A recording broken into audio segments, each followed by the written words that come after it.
ሰላም ጤና ይስጥልን። ይህ ኖር ኢትዮጵያ ነው። አዳዲስ ወቅታዊ ዜናዎች ተሰናድተው ለእናንተ የሚቀርቡበት ቻናላችን ነው። ቻናሉን ላይክ፣ ሰብስክራይብ በማድረግ ቤተሰብ ሁኑ እያልን ለዛሬ ከመራረጥናቸው መረጃዎች መካከል በቅርቡ ኢትዮጵያ በሚስጥር የተያዙ ሌሎች ግድቦችን እንደምታስመርቅ ጠቅላይ ሚኒስትር አብይ ተናገሩ። በአባይ ጉዳይ የአውሮፓ ህብረት ግብፅን በመወገን መግለጫ ወጣ። በመጨረሻም አራት የአፍሪካ ሀገራት ከዓለም አቀፉ ህገወጥ የገንዘብ ዝውውር ግራጫ ዝርዝር ውስጥ ተሰረዙ የሚሉት መረጃዎችን እናደርሳችኋለን። እስከ ፍጻሜው ተከታተሉን ግብዛችን ነው። ወደ መረጃዎቹ እናልፋለን።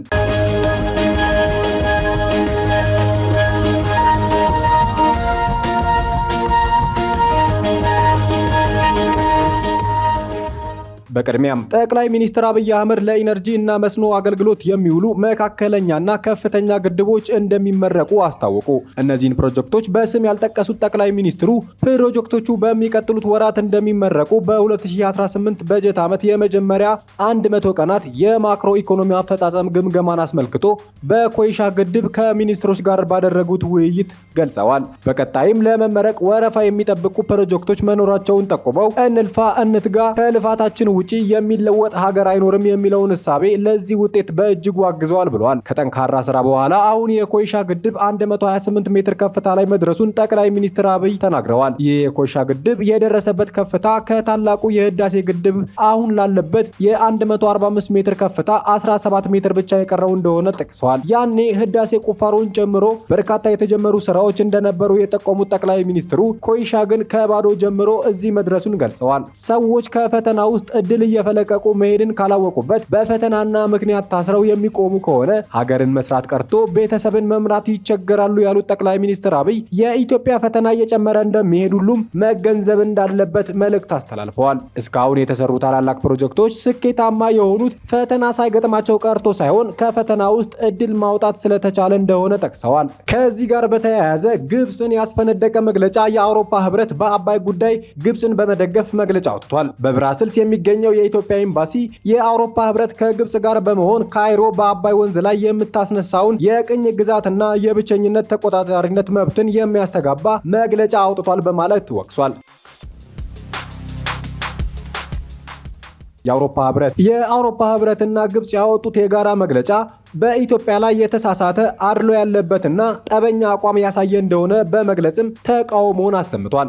በተለይም ከታላቁ የኢትዮጵያ ህዳሴ ግድብ ምርቃት ወዲህ ተጠናክሮ የቀጠለው የአዲስ አበባና የካይሮ የቃላት ምልልስ ቀጣይ ክፍል የሆነው ይህ መግለጫ የወጣው አርብ ጥቅምት 14 2018 ዓ.ም ሲሆን የአውሮፓ ህብረት ዋና ከተማ ተደርጋ በምትቆጠረው የቤልጂየሟ የብራስልስ የሚገኘው የኢትዮጵያ ኤምባሲ ያሳየው አቋም ረቡዕ ዕለት ለወጣው መግለጫ ምላሽ የሰጠ ነው ተብሏል። ለመጀመሪያ ጊዜ ከተካሄደው የአውሮፓ ህብረትና ግብፅ ጉባኤ በኋላ የወጣው መግለጫ ሁለቱ አካላት የጋራ አቋም የያዙባቸው ጉዳዮችን ዘርዝሯል። መግለጫው የአውሮፓ ህብረትና ግብፅ የምግብና የውሃ ደህንነትን በተመለከተ ያላቸውን ትብብር ይበልጥ ለማጠናከር መስማማታቸውን ያስረዳል። ሁለቱ አካላት በሁለትዮሽ በቀጠናዊና በዓለም አቀፍ ደረጃ ባሉ ከውሃ ጋር በተያያዙ ጉዳዮች ላይ እንደሚተባበሩ ያሰፈረው መግለጫው ከዚህ ቀደም የውሃ አጋርነትን በተመለከተ ስምምነት ላይ መድረሳቸውን ያስታውሳል። የአውሮፓ ህብረት ግብፅ ካለባት የውሃ ጥረት የተነሳ በናይል ወንዝ ላይ በከፍተኛ መጠን ጥገኛ መሆኗን እንደሚገነዘብ በመግለጫው አስፍሯል። የግብፅን የውሃ ደህንነትና ዓለም አቀፍ ህግን ማክበርን በተመለከተ ለካይሮ ያለውን ድጋፍ የገለጸው የአውሮፓ ህብረት ይህ አቋሙ የኢትዮጵያን ግድብም እንደሚያካትት አስታውቋል። የአውሮፓ ህብረት በአስቀድሞ ማሳወቅ በትብብርና ጉዳት አለመድረስ መርሆች ላይ የተመረኮዘ የተፋሰሱ ሀገራት ድንበር ተሻጋሪ ትብብርን አጥብቆ ያበረታታል ሲል አቋሙን በመግለጫው ላይ አስፍሯል። ለዚህም አቋም ምላሽ የሰጠው በብራስልስ የሚገኘው የኢትዮጵያ ኤምባሲ መግለጫው ችግር ያለበትና እጅግ አሳዛኝ ሲል ጠርቶታል። የጋራ መግለጫው ግብፅ በናይል ወንዝ ላይ አለኝ የምትለውን የቅኝ ግዛትና የብቸኛ ተቆጣጣሪነት መብትን የሚያስተጋባ መሆኑን በመጥቀስ ተችቷል። የጋራ መግለጫው በኢትዮጵያና በአውሮፓ መካከል ካለው ታሪካዊ ግንኙነት ጥራት ጋር የሚቃረን የተሳሳተ አድሎ ያለበትና ጠበኛ አቋምን የሚያስፋፋ ነው ሲል ተቃውሟል። በናይል ወንዝ ተፋሰስ ላይ 11 ሀገራት መኖራቸውን ያስታወሰው ኤምባሲው የሁለቱ አካላት መግለጫ የሌሎች የተፋሰሱ ሀገራት አመለካከት ስጋትና ፍላጎት ሙሉ በሙሉ ችላ መባሉን እንደሚያሳይ ገልጿል። የአውሮፓ ህብረት ከግብጽ ጋር ባካሄደው በሁለትዮሽ መድረክ ኢትዮጵያን ዝቅ ለማድረግ መወሰኑ አሳዛኝ ነው ሲልም ወቅሷል። ህብረቱ የህዳሴ ግድብን በተመለከተ በአፍሪካ ህብረት አመቻቸኝነት በተካሄዱ ንግግሮች ላይ የነበረውን የታዛቢነት ሚና አስታውሶ ይህ አጋጣሚ ሚዛናዊ፣ ምክንያታዊና ገለልተኛ አካሄድን እንዲከተል ሊያደርገው ይገባ እንደነበር በመግለጫው አስፍሯል። ኤምባሲው አክሎም የአውሮፓ ህብረት በዓለም አቀፍ ህግ ላይ የተዛባ አመለካከት መያዙን በመጥቀስ ወቅሷል። የወጣው የጋራ መግለጫም ከናይል ወንዝ ተፋሰስ ሀገራት ጋር የትብብር ማዕቀፍ ስምምነት እንደዚሁም የተባበሩት መንግስታት የውሃ ስምምነትና ህጎች ካስቀመጧቸው መርሆች ጋር የሚቃረን ነው ሲል ተችቷል። በተጨማሪም ኤምባሲው በመግለጫው ላይ ግድቡ የሚል የተጠቀሰው የኃይል ማመንጫ የታላቁ የህዳሴ ግድብ የሚል ይፋዊ ስያሜ እንዳለው አስታውሷል። ራስን የመቻልና የአፍሪካ ዳግም መንቃት የሚያንጸባርቀው ይህ ስያሜ ለኢትዮጵያን ብቻ ሳይሆን ለአፍሪካ አህጉርም ጭምር ትልቅ ትርጉም እንዳለው አብራርቷል።